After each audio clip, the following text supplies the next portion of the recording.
Donc du coup on est là aujourd'hui pour vous présenter notre installation pour Hubert, notre caméléon, et puis un petit peu parler du coût que ça représente d'avoir un caméléon et de décider d'acheter toute l'installation au début. Ouais, de notre côté on l'a acheté donc à la convention Reptile Days à Arras. Avec le vlog quelque part, on va mettre quelque part ici.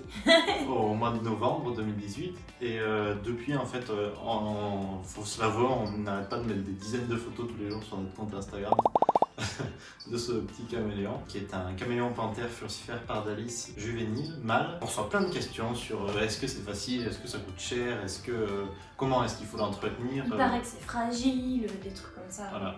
Et du coup on s'est dit que maintenant qu'on commence à avoir un petit peu de recul sur leur mode de vie, leurs besoins, leur installation, on pourrait faire cette vidéo pour présenter comment on a tout mis en place et ce que ça représente auprès de lui. Après nous, on est juste des passionnés qui avons décidé d'avoir un caméléon. On s'est beaucoup renseigné avant d'en avoir un. Donc ne prenez pas tout ce qu'on dit pour acquis. Il vaut mieux avoir une discussion avec un éleveur ou avec dans une animalerie où ils sont formés pour ça. On ne reste pas des experts mais des passionnés qui vous faisons un retour d'expérience sur qu'est-ce qu'on en tire, qu'est-ce qu'on en a appris, mais ça se substitue naturellement pas au dialogue avec un professionnel si vous envisagez d'en adapter un. Donc on va commencer par parler de Hubert en lui-même. Donc voilà, Vincent l'a dit, c'est un furcifère pardalis, juvénile mâle. Ils sont vraiment magnifiques. Honnêtement, nous on avait regardé tous les autres types de caméléons qu'on pouvait voir et on avait vraiment flashé sur celui-là parce qu'il a une coloration rouge vraiment magnifique avec du bleu sur le côté, vert. C'est incroyable comment il change de couleur et à quel point ses reflets sont très forts. Enfin, je sais pas comment expliquer tellement c'est impressionnant au niveau de la couleur. Et on trouve encore d'autres types de colorations. Il y en a qui sont complètement bleus, il y en a qui sont beaucoup plus verts. Donc c'est vraiment lié à chaque spécimen. C'est pour ça qu'il faut bien choisir, bien se renseigner sur les différentes variations de couleurs qui existent pour choisir un caméléon qui nous plaît. Surtout qu'il y a plusieurs tailles de caméléons aussi. Il y en a qui vont vraiment avoir une taille énorme en étant adultes, il y en a d'autres qui vont rester un petit peu plus petits. Donc il faut aussi se dire, ok, j'ai envie d'un caméléon mais j'ai pas envie que ça prenne trop de place. Ben du coup une cage comme ça, nous quand il sera adulte, ça suffira. Par contre, si vous voulez pas avoir un aussi grand terrarium, il va falloir que vous preniez un caméléon plus petit quoi. Parce que vous pouvez pas le faire vivre dans un environnement qui est trop petit par rapport à lui. C'est pas sympa pour lui et ben voilà quoi.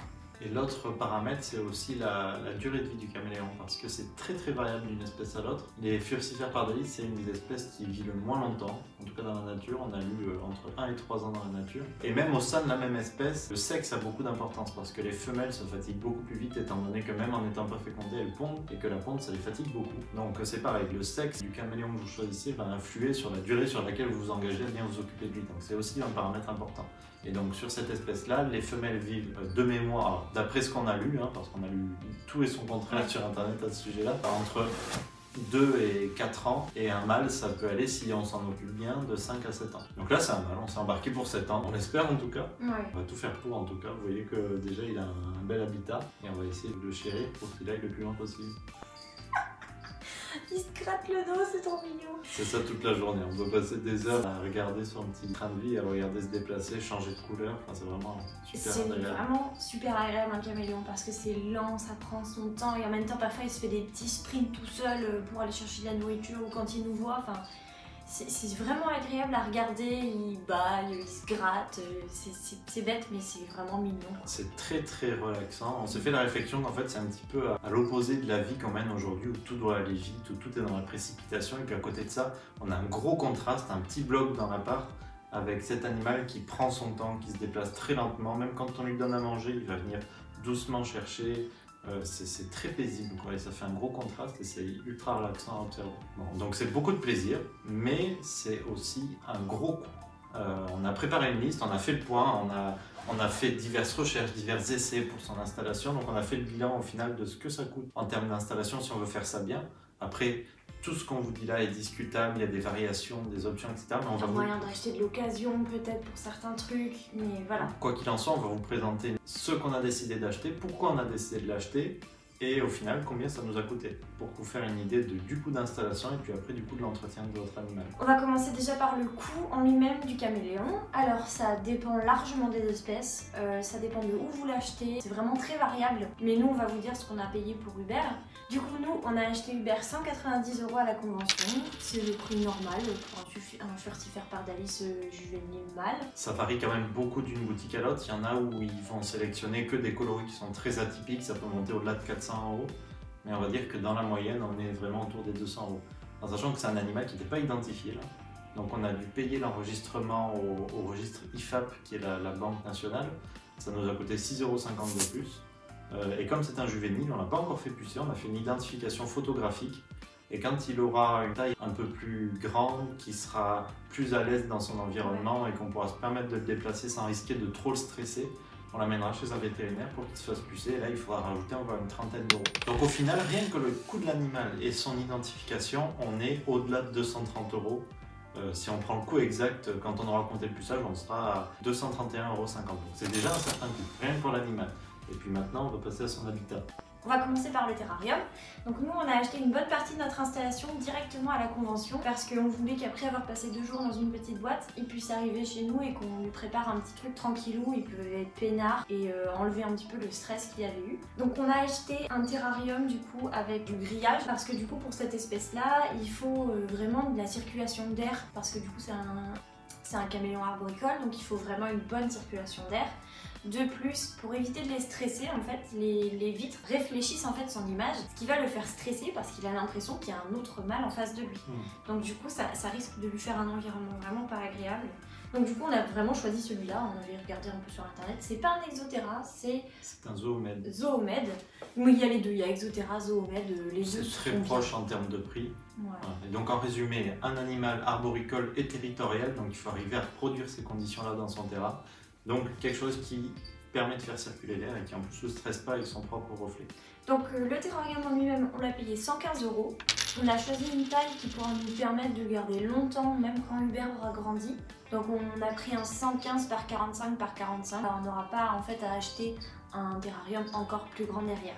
Moi, c'est ce que je vous conseille de faire parce que c'est vrai que du coup, si vous pouvez d'un coup tout mettre en termes de prix, vous êtes tranquille, vous n'avez pas à vous dire ok, quand est-ce que je dois acheter un plus grand, tout ça, vous êtes tranquille. Lui, il est tranquille parce qu'il change jamais d'environnement. C'est bien. Vu le prix du terrarium, on peut être tenté de se dire au début je vais acheter quelque chose de plus petit pour faire des économies, sauf qu'au final dans un an vous allez devoir remettre presque le double pour avoir le terrarium final et ça se revend pas nécessairement au même prix d'occasion, donc vous allez vachement y perdre quoi.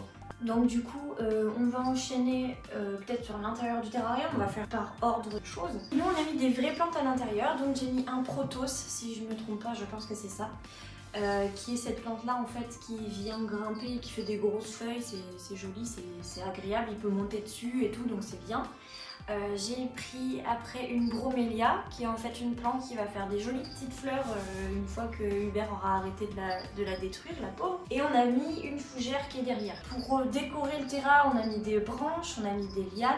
Alors il faut savoir que pour les plantes tropicales et les branches, on a déjà dépensé 25 €, ce qui n'est quand même pas rien. Et les lianes, je les ai achetées 25 €. Donc j'ai pris 2 kits de lianes, parce que c'est vrai qu'au début, on n'avait pas mis les lianes et il aimait bien monter au niveau du grillage. Et j'ai trouvé ça dommage, en plus c'était un peu vide, donc on a rajouté les lianes. Ça permet d'avoir une bien meilleure occupation de l'espace. Il était plus content, hein. Là voilà, il est sur sa liane, ça lui fait encore plus de choses au grimper, tout ça. Les plantes c'est très important, pour le moment elles sont encore assez jeunes, donc elles commencent seulement à pousser. Mais après elles vont vraiment venir envahir son terrain. Ça va lui permettre de se cacher, surtout que nous au début il ne dormait que caché dans le protos. Et du coup ça lui fait des petites cachettes, c'est plus agréable pour lui. Et puis c'est joli au final d'avoir des vraies plantes. Ça permet d'avoir des plantes tropicales et de ne pas les rater, parce que comme tout, s'il y a tout au niveau environnement, chaleur, humidité, etc. On peut avoir des plantes qui sont un petit peu plus exotiques sans avoir peur de les rater. Et l'autre avantage c'est que les plantes réelles ça retient mieux l'humidité. Et comme les caméléons c'est des animaux qui vont boire non pas de l'eau dans une cascade ou dans une gamelle en stagnation, mais de l'eau qui suinte sur les plantes, qui glisse sur les feuilles, ça va permettre de mieux garder cette humidité-là et leur permettre d'avoir une meilleure hydratation derrière. Puis au final, moi je trouve ça plus joli. Pour avoir utilisé des fausses plantes au début, rien qu'avec nos insectes, les fausses plantes ça salit et on n'arrive pas bien à les nettoyer. Donc du coup, ça va vite donner un aspect moche et sale à votre terrain. Si c'est des fausses plantes, ça va pas être joli. En plus, ça va faire prolifération de bactéries. Moi, je suis vraiment pas fan des fausses plantes. Pour les lianes, ils sont normalement un petit peu flexibles et malléables avec éventuellement parfois à l'intérieur du fil de fer. Ça ne marche pas bien. Autant vous dire que moi, je pensais que j'allais pouvoir faire fil de fer et tout et que ça allait venir tout seul. Non, ça marche pas bien. Donc ce qu'il faut faire, c'est en fait prendre des branches ou une branche avec beaucoup de petits branchages qui partent un peu dans tous les sens et la faire rentrer dans le terrain. Soit nous, en fait, on a empilé des branches pour que ce soit vraiment stable, qu'il puisse être dessus. Et du coup, on a acheté des branches séparées. Du coup, après, j'ai acheté des lianes que j'ai fait passer en fait à travers les branches, qui reviennent, qui redescendent et tout, qui remontent, etc. Et pour bien les fixer, parce que ça ne tient pas bien, on a mis du fil de pêche sur le grillage, mais aussi pour lier les branches ensemble, pour être sûr que rien ne tombe et que lui soit vraiment à l'abri, quoi. Être sur ses branches sans risquer de tomber. Le point clé sur l'élevage d'un caméléon, au final, c'est tout ce qui va être éclairage et humidité. Pour l'éclairage, il y a deux choses à prendre en compte, c'est la chaleur et les UV. Le Furcifère pardalis, comme on vous l'a dit, c'est une espèce qui est arboricole, qui vit entre les feuilles dans des forêts. Il va y avoir de la chaleur, mais la lumière va être filtrée. Il y aura très peu d'UV qui vont lui arriver. Malgré tout, il en a besoin, mais il ne faut pas que ce soit une lumière trop intense. Donc si vous avez déjà eu des reptiles, par exemple des pogonas ou autres, il ne faut pas du tout envisager d'utiliser le même éclairage parce que c'est quelque chose qui va être complètement inadapté. La plupart des reptiles ont besoin d'avoir beaucoup d'UV et beaucoup de chaleur. Là, c'est pas tout à fait la même chose, il faut beaucoup de chaleur mais pas beaucoup d'UV. Avec un point de chaud qui est au-delà de 30 degrés, un point froid un petit peu éloigné qui sera un peu plus bas en termes de température, et comme ça l'animal pourra se déplacer pendant la journée, aller de son point chaud à son point froid pour s'équilibrer entre chaleur, UV et doser lui-même selon ses besoins. Donc ce qu'on a fait, c'est qu'on a acheté un porte-lampe et un porte-néon. Dans le porte-lampe, on a mis une ampoule chauffante qui contient très peu d'UV, qui est spéciale pour ces animaux-là, qui est une lampe halogène de 100 watts, et ça permet, là on est à peu près à 35 degrés, et un néon dédié également au caméléon qui contient très peu d'UV, il contient 6% d'UV, c'est un zoomède également. On a un bon éclairage qui simule un petit peu la lumière du jour, filtré par les branchages de l'environnement des arboricoles. Ce qu'il faut savoir aussi au début, c'est qu'on avait acheté une lampe chauffante qui était à 50 watts, sauf qu'on s'est rendu compte que vu nous, notre environnement dans lequel on vit et la température de notre appart, en plus je sais pas si ça compte mais on habite à Lille donc du coup ça caille un peu, malgré que c'était ce qu'on avait lu qui était recommandé, elle ne chauffait pas assez. Donc avec notre thermomètre, on a vu qu'on atteignait 20 degrés, 21 degrés au point chaud, c'était vraiment pas suffisant.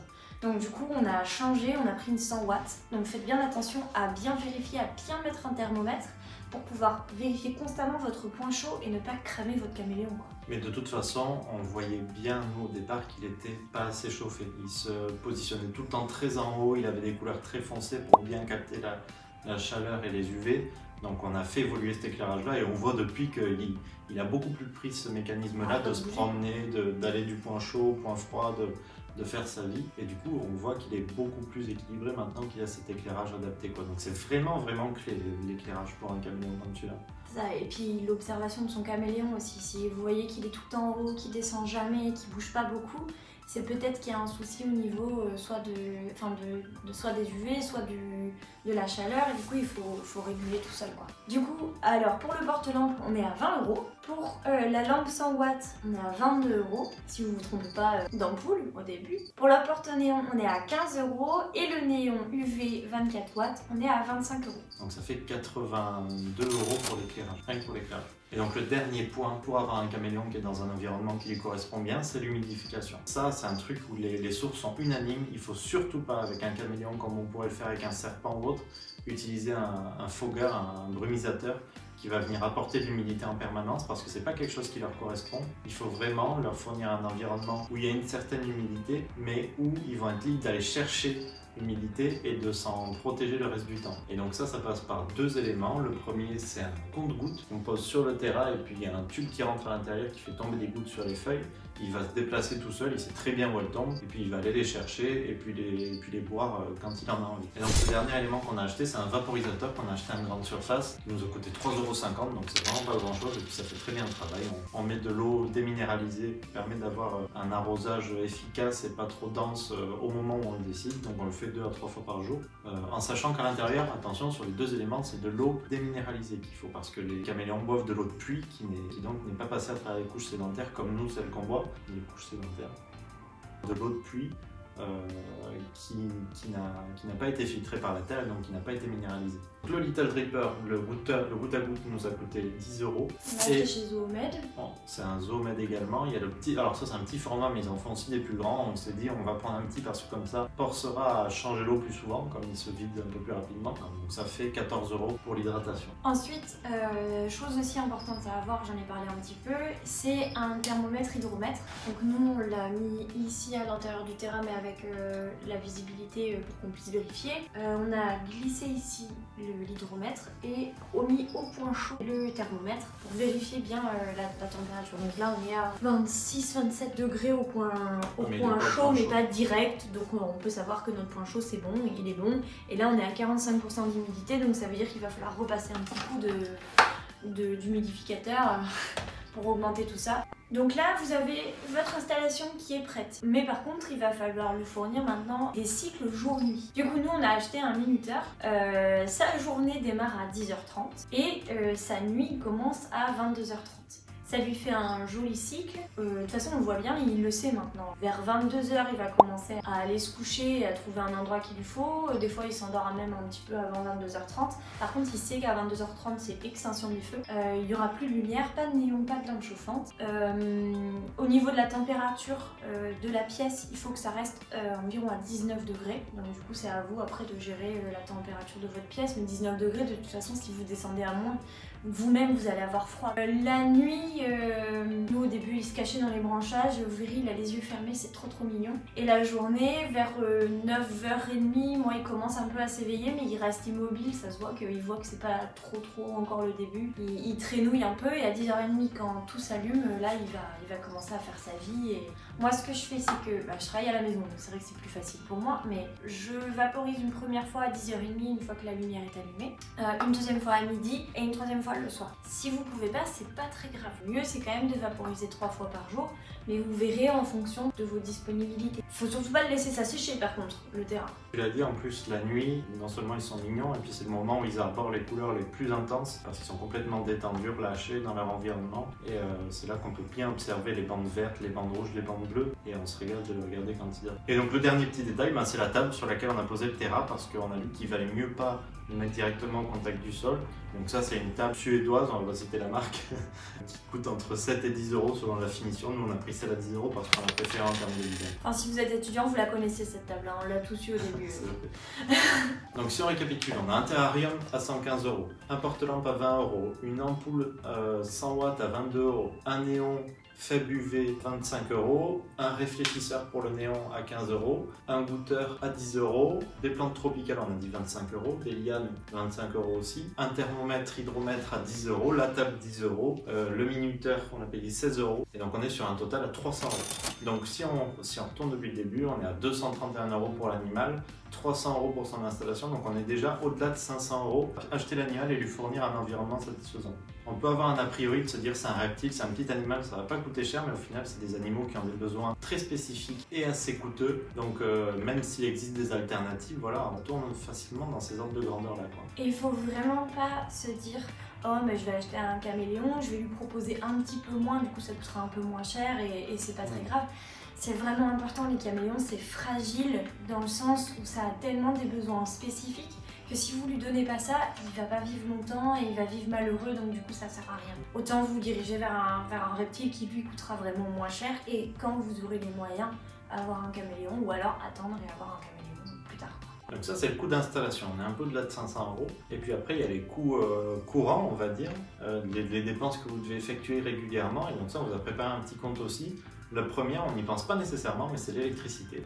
Une lampe à 100 watts et un néon à 24 watts, on a fait un calcul à partir du coût de l'électricité aujourd'hui et on est à 73 € par an, pas rien non plus. Ça représente 6 € par mois rien que pour l'électricité qui est allumée 12 heures par jour. Ensuite vient la nourriture, c'est un animal qui raffole de tout ce qui est grillon, criquet. On peut également faire des petites variantes à base de petits verres de farine, de teigne de ruche, de blattes, qu'il faut également saupoudrer régulièrement de calcium, surtout quand c'est des juvéniles, pour bien aider leur croissance. Donc ça, on est à un coût de 2,50 € la boîte de 35. Ils en mangent à peu près 5 par jour. On est à 2-3 € d'insectes par semaine. L'eau déminéralisée entre le vaporisateur et le goûteur, on est à 1 € à la semaine, à peu près 2 litres. Et enfin, le substrat, même si on ne le change pas régulièrement, on a estimé à peu près, ils vendent du substrat spécial caméléon, on a estimé à 1 € de substrat par mois, 4 € d'eau par mois, 4 € de nourriture à la semaine, donc ça fait du 13 € par mois, plus les 6 € d'électricité, on est à 24 € de consommables par mois. C'est pas beaucoup,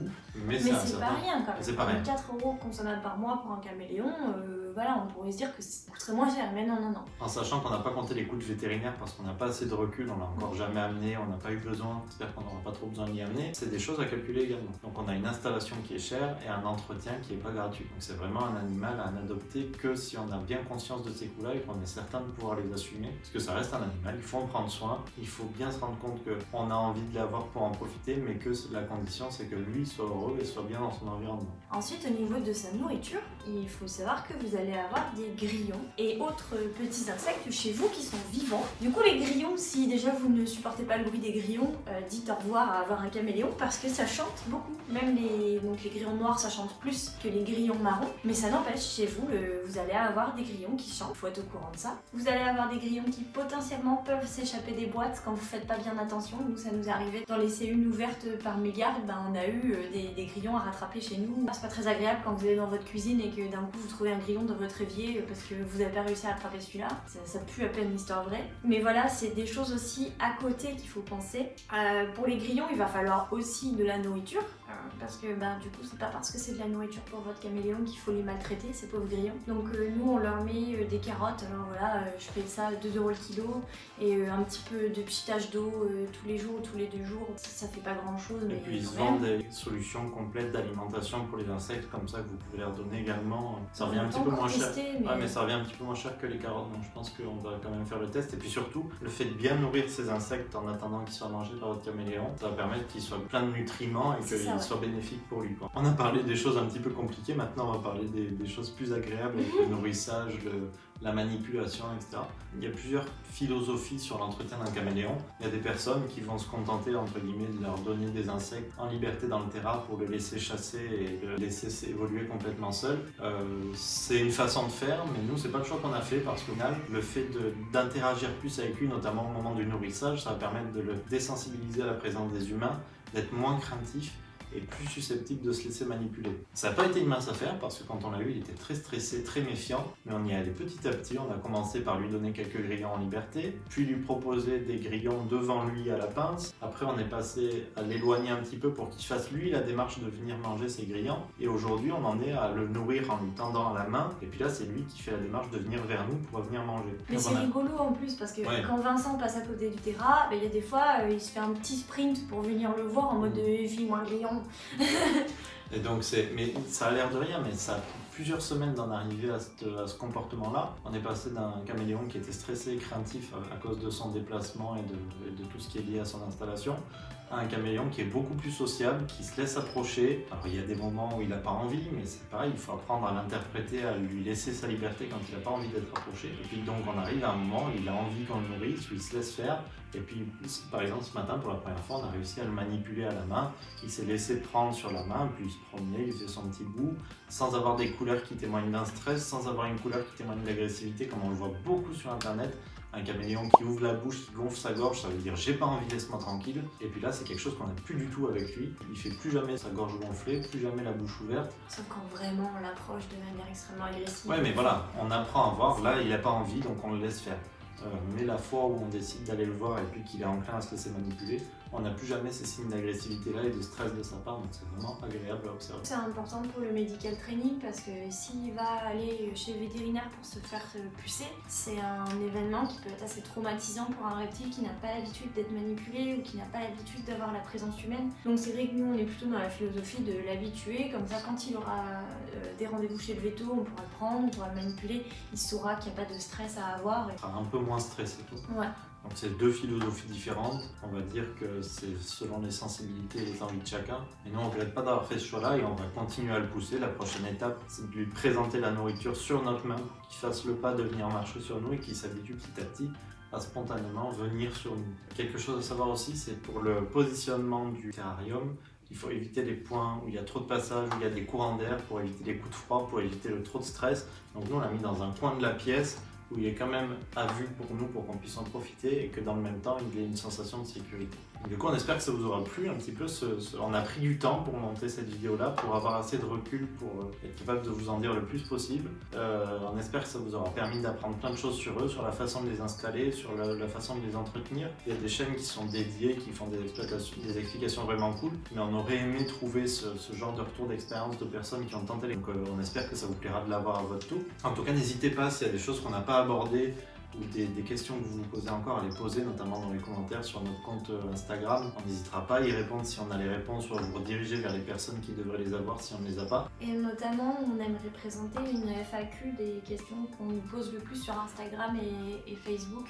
En règle générale sur l'entreprise ou sur nous, nos insectes perso, tout ça. C'est super sympa de vous avoir regardé jusqu'au bout, parce que si vous êtes encore là, déjà vous n'avez pas raté la cascade qu'il vient faire. Et en plus c'est hyper encourageant pour nous parce que c'est une chaîne YouTube qui est encore toute jeune et on espère pouvoir l'amener bien loin. Donc n'hésitez pas à nous rejoindre sur les réseaux sociaux, éventuellement à vous abonner à cette chaîne pour être alerté à nos prochaines mises en ligne de vidéos. On a encore un beau programme de sortie avec les terrariums pour les insectes, un petit guide vidéo pour l'étalage des papillons, différents vlogs, etc.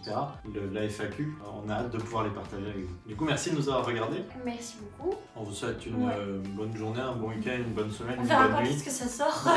Et puis on se dit à une prochaine fois du coup. Salut.